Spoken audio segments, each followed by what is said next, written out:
Carta de Judas.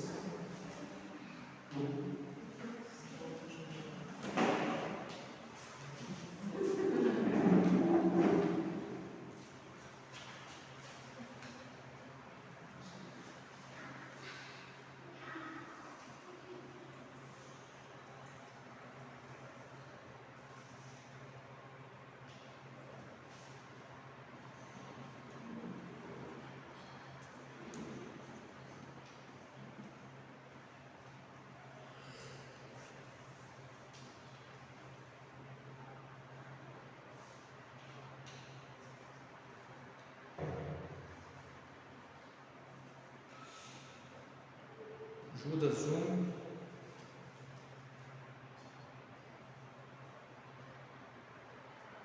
versículo 3,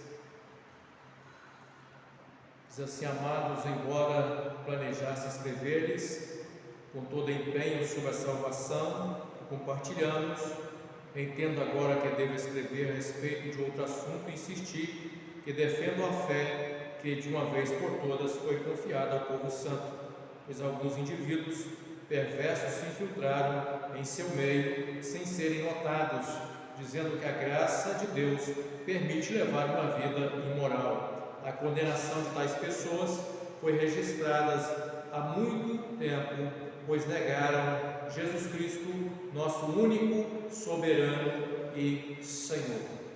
Até aí a palavra do Senhor. Vamos continuar falando um pouco sobre a advertência que Judas traz aqui, lembrando, que esse Judas é o irmão do Senhor, não é o Judas traidor, esse é o irmão do Senhor.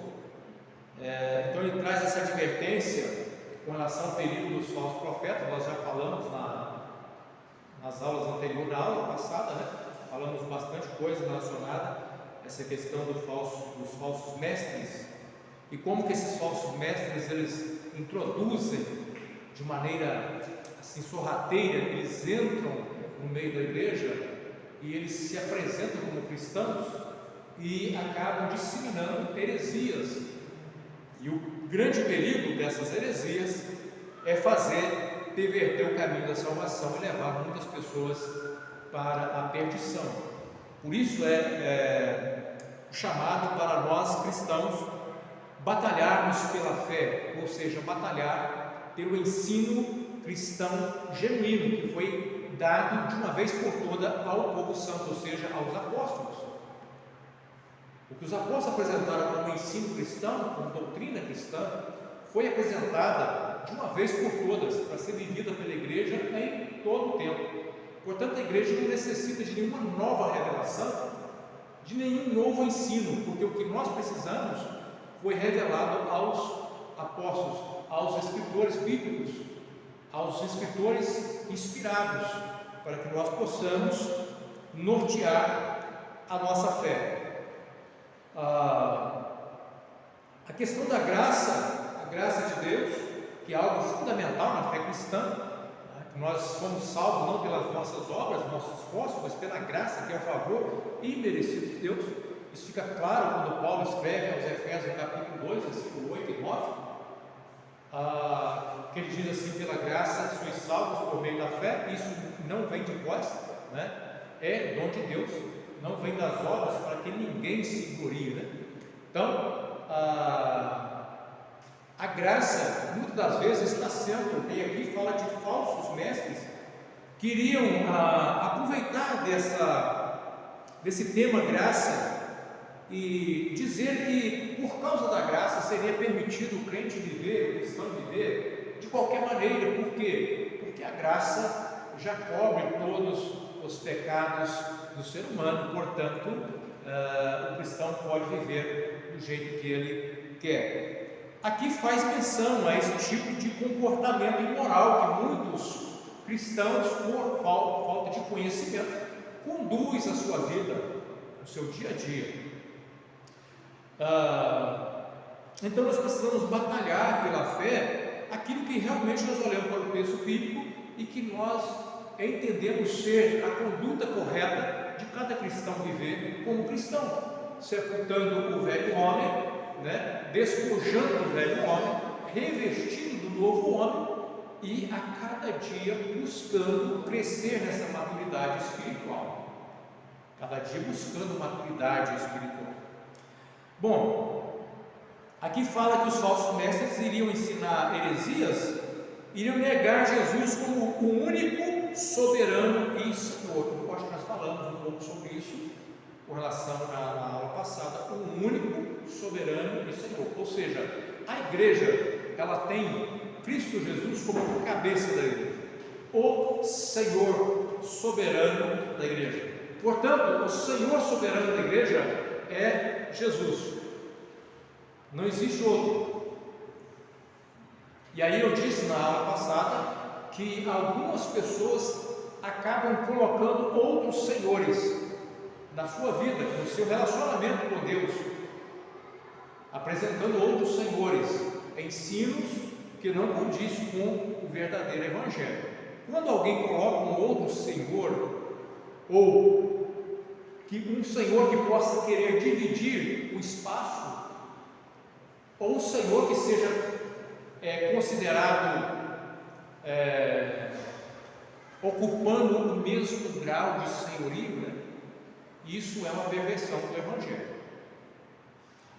Bom, uma coisa que a gente tem que ter em mente, e aqui o comentário bíblico Multi, Harrison, ele argumentando a questão da carta de Judas, ele destaca que a profissão de fé de uma pessoa não coloca em posição justa diante de Deus.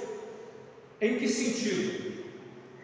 Que não basta apenas a profissão de fé que alguém declara um dia, né, aceitou Jesus, levantou a mão, seja como for, aceitou Jesus, declarou a sua fé em Cristo Jesus. É claro que naquele momento aquela pessoa se torna justa diante de Deus.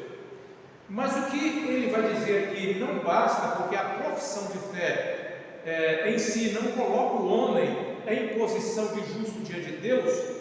Ele vai dizer por quê? Por causa da possibilidade de escorregar, que está ilustrada pelo exemplo dos israelitas incrédulos que foram salvos do Egito, mas foram destruídos depois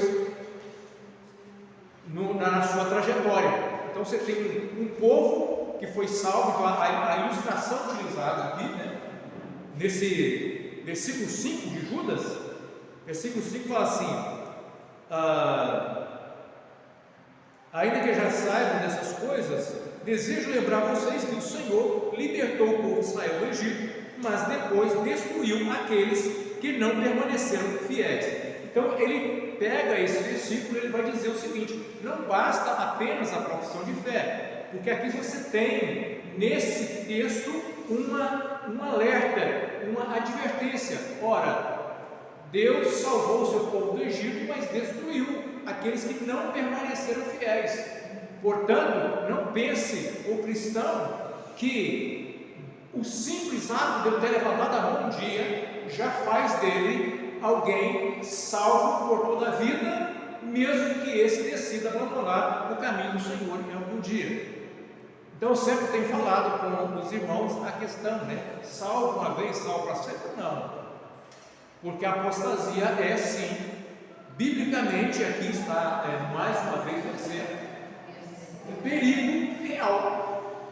Perigo real. Se Jesus destruiu o povo do Egito porque não permaneceram fiel, por que algum cristão vai achar que o fato dele decidir livremente abandonar o caminho do Senhor e viver na vida da prática da imoralidade, porque é o contexto aqui, né?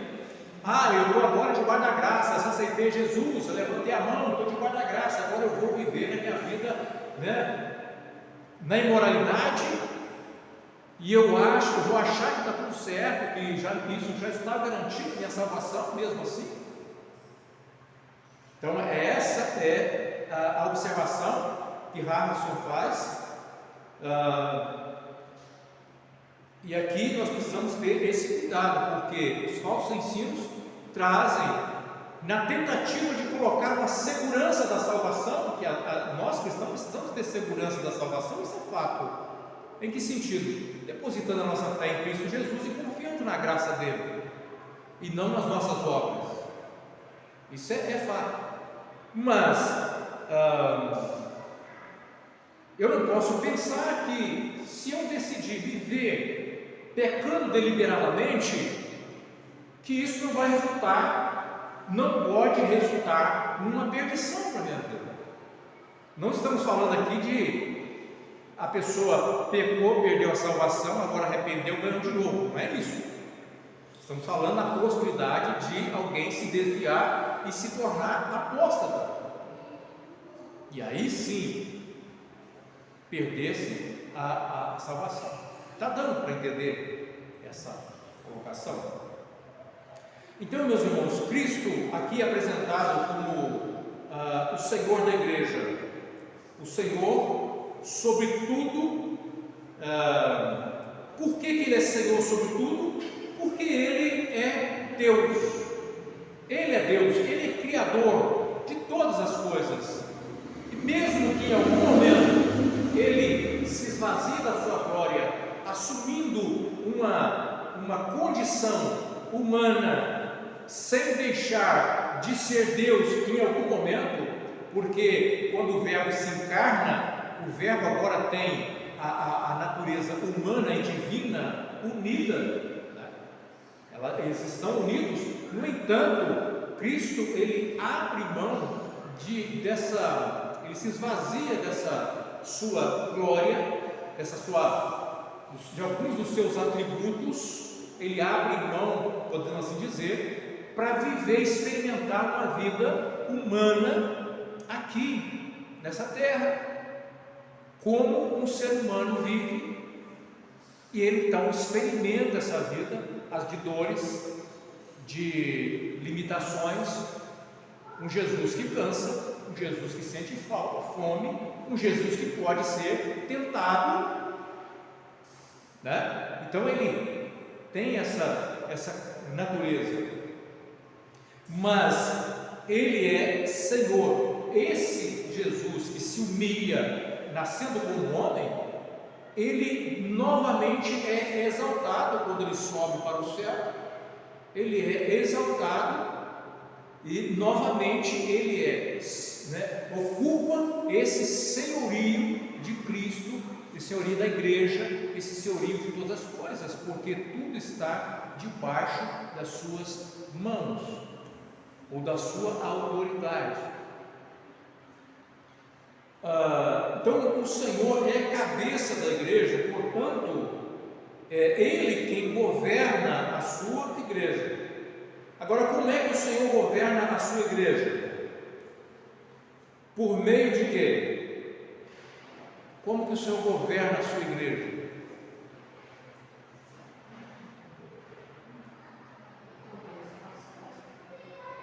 Por meio da palavra, ok? Palavra escrita e a palavra aplicada, né? A palavra escrita e a palavra aplicada na vida da igreja. Então nós temos a palavra escrita, a verdade que orienta, que deve orientar a igreja, e essa verdade pelo Espírito, ela é aplicada em nós, aplicada na igreja. E esse Espírito que habita em nós e que faz com que a palavra seja aplicada, nos conduz pela palavra dentro daquilo que é a vontade do Senhor. Então, por meio da ação do Espírito Santo e por meio da palavra de Deus, o Espírito, Cristo, ele governa a sua igreja. Você pode entender? Governa a sua igreja, a ação do Espírito Santo e a palavra. Já falei aqui e volto a repetir que a fé dada uma vez por todas ao povo santo, isso são as doutrinas, né? Portanto, os falsos mestres apresentam novas revelações como fontes autoritativas para a condução da igreja. Falsos mestres vão apresentar novas revelações como fontes autoritativas para conduzir a igreja. Olha, agora Deus deu uma nova revelação para conduzir o seu povo, né? Então os falsos mestres têm isso. Aí nós temos que lembrar do que Judas fala: a fé foi dada de uma vez por todos ao povo santo. Não tem nenhum outro novo ensino, nova doutrina para a igreja viver. Essas novas doutrinas, que muitas vezes são apresentadas, elas vêm por revelações ou supostas revelações do Espírito Santo, né? E também por uma suposta tradição da igreja. Por que eu digo uma suposta tradição da igreja? Porque no caso da igreja evangélica, a tradição não tem um peso assim, mas a gente encontra no meio evangélico as novas revelações surgindo muitas das vezes por falta de conhecimento da palavra do Senhor, né? Então isso às vezes acontece, mas na igreja romana, na igreja, por exemplo, a igreja católica romana, ela tem como regra de fé não a Bíblia, como nós temos a Bíblia como única regra de fé.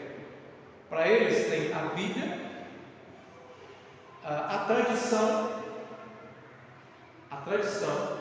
e o magistério da igreja, ou seja, aquilo que a igreja interpreta que é correto.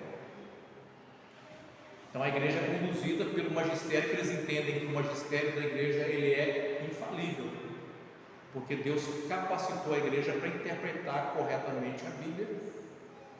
E aí, então, ele se apega àquilo que está escrito mais à tradição. Então, uma coisa, não está escrito, mas a tradição é assim, a tradição sempre fez assim, a tradição sempre ensinou assim, a tradição sempre viveu assim, né? Agora, a questão é, qual tradição?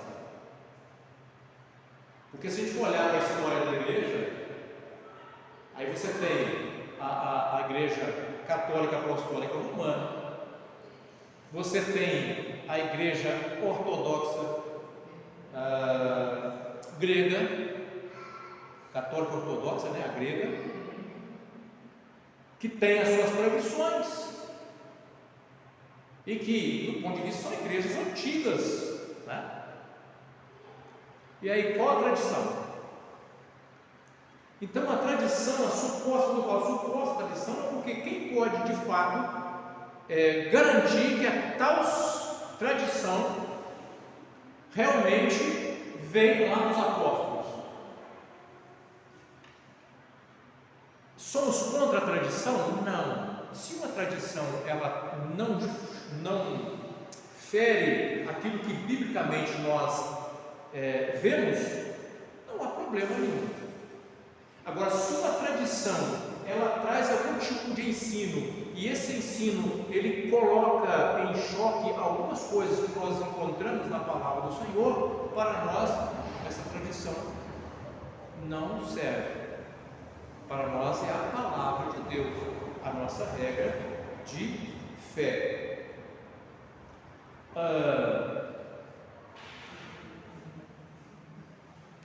Veja bem, Colossenses 1, vamos abrir Colossenses 1.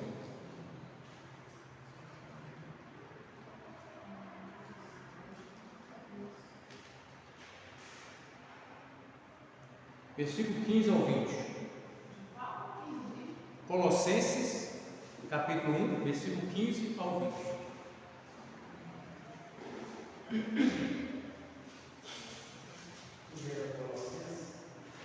Hein? Colossenses 1, versículo 15 ao 20.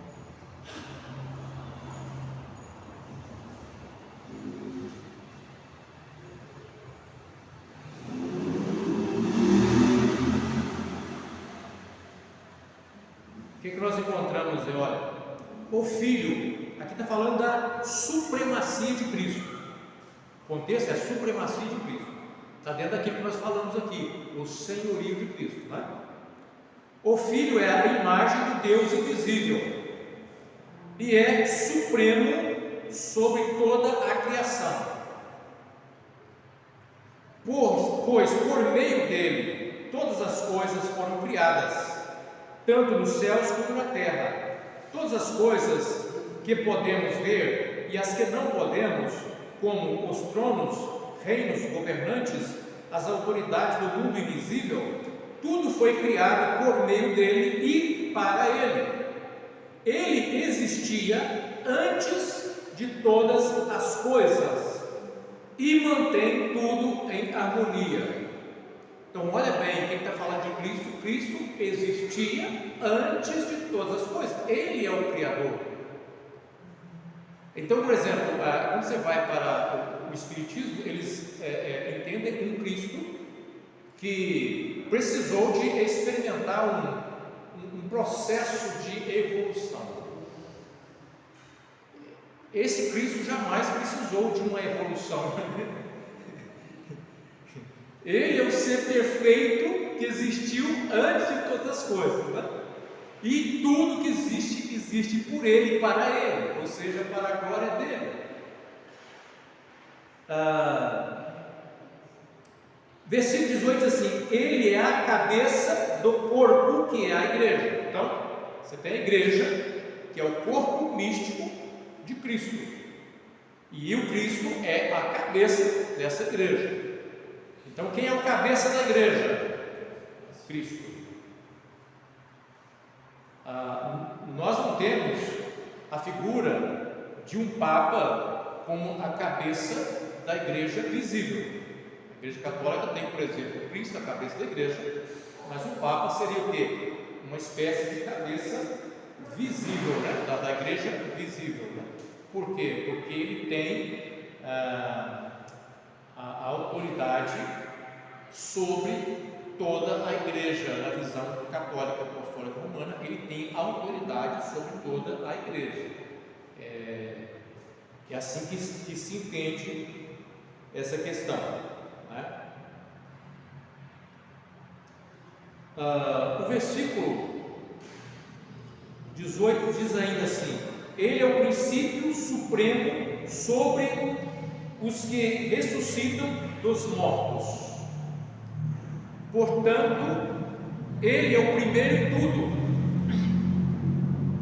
pois foi do agrado do Pai que toda a plenitude habitasse no Filho, e por meio dele o Pai reconciliou consigo todas as coisas, por meio do seu sangue, por meio do sangue do Filho na cruz. O Pai fez as pazes com todas as coisas, tanto nos céus como na terra. Então nós vemos aqui essa soberania de Deus. E é por meio dele que o Pai reconcilia todas as coisas. É por isso que Paulo, escrevendo a Timóteo, vai dizer que Cristo é o único mediador entre Deus e os homens, porque é por meio dele que o Pai reconcilia todas as coisas, por meio de Cristo. Então ele é o único mediador entre Deus e os homens, é aquele que pode reconciliar o homem com Deus. Aí nós temos, por exemplo, na teologia romana, apresenta que Maria é a medianeira. Então dá-se um título a Maria de medianeira. Quando se faz isso, eles entendem que Maria, ela coopera com a salvação. Ela coopera com a salvação. Por isso recebe o título de medianeira, porque ela coopera com a salvação. Baseado em que essas afirmações vêm? Veja bem, São Bernardo, acho que é São Bernardo, que diz assim: cooperaram para a nossa ruína um homem e uma mulher. Convinha que outro homem e mulher cooperassem também para a nossa salvação. Ou seja, o entendimento entendimento dele é que, por causa de Adão e Eva ter pecado, a humanidade experimentou a ruína. Bom, se então houve a influência de um homem e uma mulher, seria necessário a cooperação tanto de um homem, aí Jesus, e de uma mulher, Maria, para a salvação. Aí eles vão inserir Maria nesse contexto de medianeira, de cooperadora da salvação. A grande questão é que o apóstolo Paulo, quando escreve a sua carta aos Romanos, ele nada fala sobre Maria fazer parte da mediação ou da cooperação na salvação.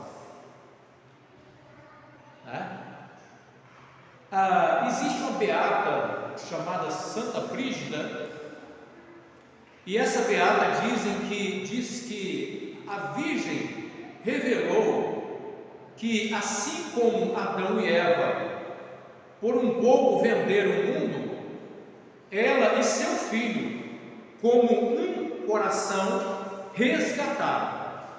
Então, você tem essa beata que diz que recebeu essa revelação de Maria dizendo que, assim como Adão e Eva venderam o mundo, então foi necessário que ela e seu filho, com um só coração, resgatassem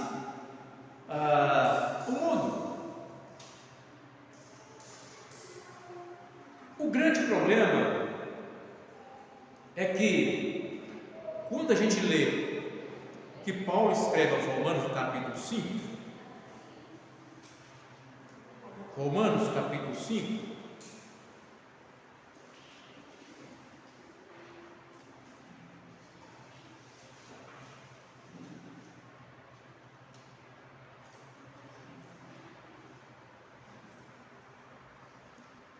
diz assim, quer ver, ó?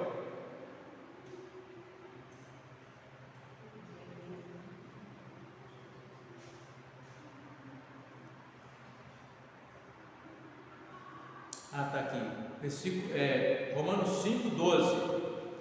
Quando Adão pecou, o pecado entrou no mundo, e com ele a morte, que se estendeu a todos, porque todos pecaram. Depois fala assim: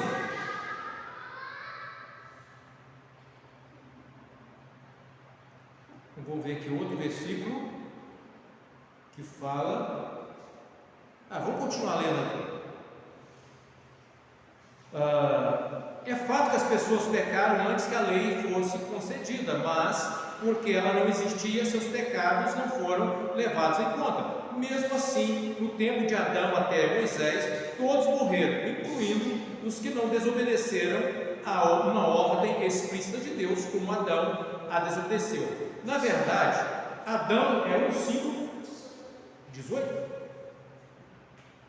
Adão é um símbolo, uma representação daquele que ainda haveria de vir. Ou seja, Adão era símbolo, uma representação de Cristo. Ele vai apresentar aqui que o homem, o novo homem que veio para resgatar a humanidade é Cristo. E ele não faz menção aqui. Vamos ver o 18. 18. É verdade que um só pecado de Adão trouxe a condenação a todos, mas um só ato de justiça de Cristo removeu a culpa e trouxe o quê? A vida a todos. Ora, por que Paulo não mencionou que não foi apenas o ato de Adão que trouxe a condenação, mas o ato de Adão e o ato de Eva? Se Eva tivesse a participação, por que então Paulo não diz que só o ato de Cristo foi suficiente para remover essa condenação? Por que ele não inseriu aqui Maria nesse contexto? Quando ele escreve essa carta, no ano 57, se não me engano, provavelmente ano 58, aquela suposta assunção de Maria, que Maria teria ressuscitado e assunto ao céu, já teria acontecido há alguns anos. E como que nenhum dos apóstolos ensinaram qualquer coisa relacionada a isso. Eles nunca colocaram qualquer figura humana co-participando da redenção da humanidade. Mas aonde eles tiraram isso? De quê? De uma revelação da suposta Virgem Maria, que uma beata teve, ou que tantos outros, né? Aí nós vamos ler, eu convido os irmãos a lerem Colossenses 2, versículo 8 a 18.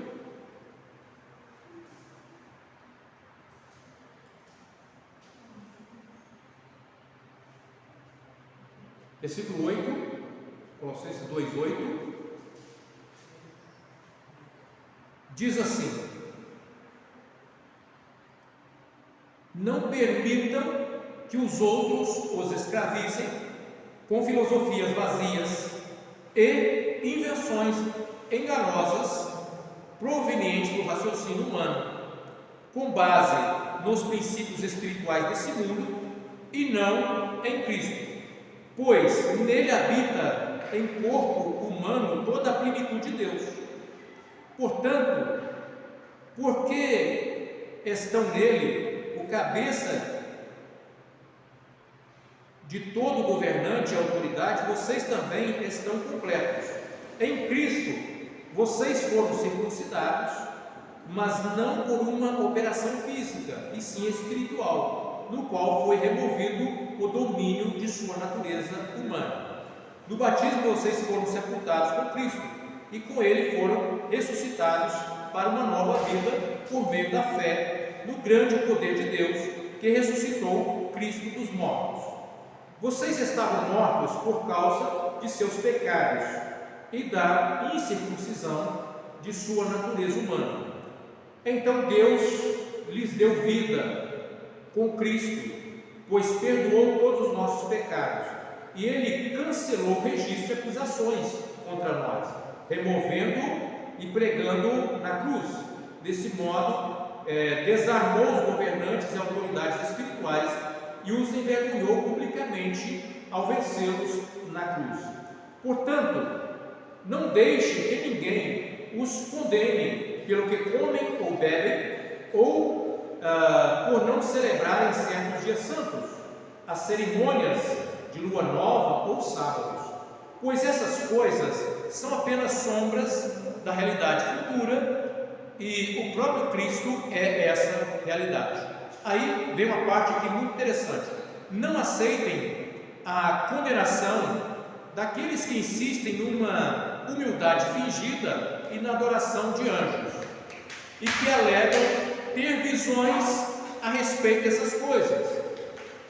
A mente pecaminosa deles os tornou orgulhosos, e eles não estão ligados em Cristo, que é o cabeça do corpo, unido a Ele por meio das suas juntas e seus ligamentos. O corpo cresce à medida que é nutrido por Deus.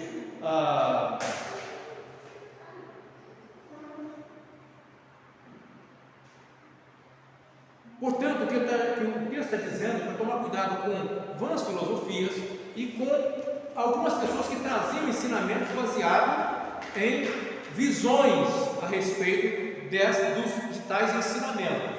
O que nós vemos aqui do ensinamento que colocou Maria como medianeira foi baseado em quê? Não no texto bíblico, porque não há nenhum respaldo bíblico para isso, mas numa suposta manifestação espiritual. Uma suposta manifestação espiritual. Dessa forma, muitos outros ensinos são inseridos no contexto cristão, e nós precisamos batalhar pela fé que foi dada, de uma vez por toda, ao povo santo, que é aquilo que nós olhamos no texto bíblico para o ensino apostólico e nós vemos como ensino apostólico. Quando nós olhamos para os ensinos apostólicos, nós não vemos nenhuma exaltação a Maria nesse sentido, tá certo? O texto de Judas nos chama a atenção que os falsos mestres usariam a graça como desculpa para a imoralidade. Existe um grupo pregando, meus irmãos, que as obras más podem trazer consequências ruins para esta vida. Ou seja, que existe um grupo pregando que todas as pessoas, depois do ano 70, supostamente Jesus teria vindo no ano 70, o arrebatamento da igreja teria acontecido no ano 70, tudo seria consumado no ano 70, portanto a salvação aconteceu no ano 70, e todos os filhos de Deus, os eleitos, que já nascem a partir do ano 70, já nascem salvos. E que o máximo que eles pode acontecer com eles por praticarem obras más é a disciplina, a punição que o pai faz ao disciplinar o filho. Às vezes há consequências ruins para esta vida, mas não para a condenação eterna, porque eles nasceram salvos, porque tudo se cumpriu ali, tudo se consumou ali, a salvação se consumou no ano 70. Olha onde vai as coisas que estão sendo inseridas aí no contexto. Pode ser surpresa para os irmãos, mas tem muita gente indo atrás dessas coisas, muita gente indo atrás dessas coisas. Por que nós estamos estudando aqui a necessidade de batalharmos pela fé dada uma vez por toda a profissão? Porque é isso que a palavra de Deus nos ensina. Ou seja, depois do ano 70, eles vão dizer que tudo se cumpriu. Todos os filhos foram transformados. Todos os filhos já foram transformados, já nasceram. Agora, aqueles que não são filhos, aqueles já nasceram condenados também. Aí eles vão pecar, praticar o mal e também não vai ser salvo mesmo, porque já nasceram condenados. Então, a coisa é complicada. Ensina-se por aí que não precisa de novo nascimento. Não precisa de novo nascimento. Precisavam de novo nascimento na época de Jesus e até o ano 70. Depois do ano 70, não precisa de novo nascimento. Por quê? Porque os filhos já nascem graça. Já nascem graça, não precisa de novo nascimento. Os irmãos vão ter noção das coisas que estão sendo ensinadas. São uma loucura. Eu fiz um pequeno vídeo, quem não assistiu, assista, fora do sistema religioso. Então eu cito algumas coisas que eles estão ensinando. Eles dizem assim: eu já pertenci ao sistema religioso, não faço mais parte do sistema religioso, fui liberto do sistema religioso, liberto para ensinar essas heresias que eles estão ensinando aí.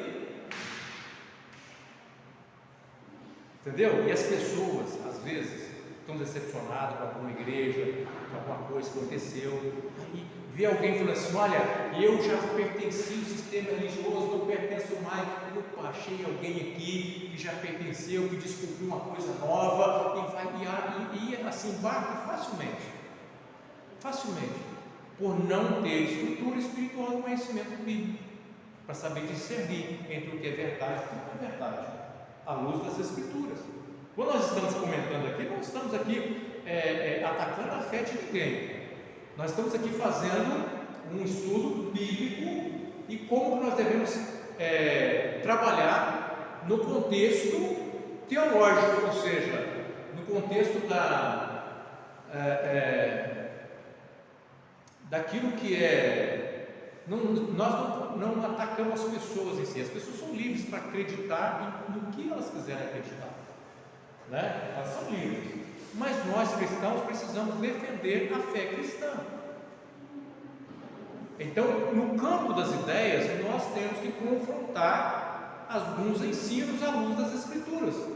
Isso é saudável, porque isso traz segurança para o cristão tenha a convicção de que ele está caminhando conforme a palavra de Deus e, portanto, ele pode descansar em Cristo, né? Porque ele está de acordo com a palavra. Por isso é importante nós estudarmos a palavra do Senhor. Até aqui deu para entender? Não ficou nada confuso? Não deixa de assistir então lá o videozinho que eu coloquei lá por ontem. Foi, né? Eu vou ler para os irmãos aqui, para os irmãos terem ideia. Eu não vou lembrar que contexto que é que eu li.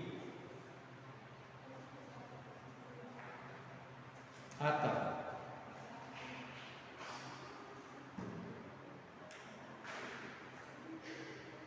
Quando eu terminei de gravar o vídeo, e o objetivo meu era confrontar essas ideias, e eu não concordo muito com aqueles que ficam atacando o sistema religioso. Por quê?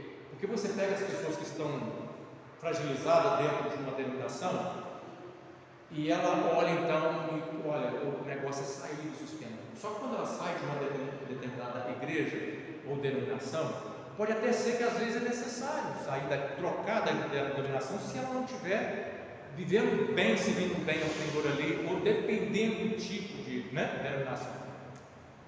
Mas e quando essas pessoas saem e elas caem no laço dessas pessoas que também estão combatendo o sistema religioso e ensinando heresias? Então olha o perigo que é atacar o sistema como um todo. Então eu gravei esse vídeo justamente para trazer essa reflexão, para que as pessoas, lideranças, possam refletir como fazer para cuidar daqueles que estão saindo feridos, corrigir os erros das lideranças, nas denominações, apresentar uma comunidade saudável, bíblica, com liberdade para servir a Deus, com amor ao próximo, porque é isso que nós estamos propondo. Não é fácil começar uma comunidade com essa finalidade. Não é fácil, os irmãos estão vendo que não é fácil, porque as pessoas estão querendo outras coisas, mas o que nós queremos é a palavra de Deus, e a liberdade para servir a Deus, e o amor entre nós. Então eu terminei de gravar o vídeo, o áudiozinho ali, e eu pedi o Senhor a palavra: Senhor, tudo que eu falei agora, Senhor, eu gostaria que o Senhor me desse uma palavra sobre tudo que eu acabei de gravar aqui. E eu abri a palavra, 2 Pedro 1, versículo 10, assim: por isso, irmãos, trabalhem ainda mais arduamente para mostrar que, de fato, estão entre os que foram chamados e escolhidos. Façam essas coisas e jamais tropeçarão. Assim, a sua entrada no reino eterno de nosso Senhor e Salvador Jesus Cristo será acompanhada de grande honra. Então eu pensei: louvado seja o Senhor, porque a confirmação daquilo que eu estava, a preocupação que eu tinha ali, em gravar aquilo para trazer contribuir de uma forma para o reino de Deus, e eu creio que muitos serão abençoados com isso. Amém? Está cantando louvor?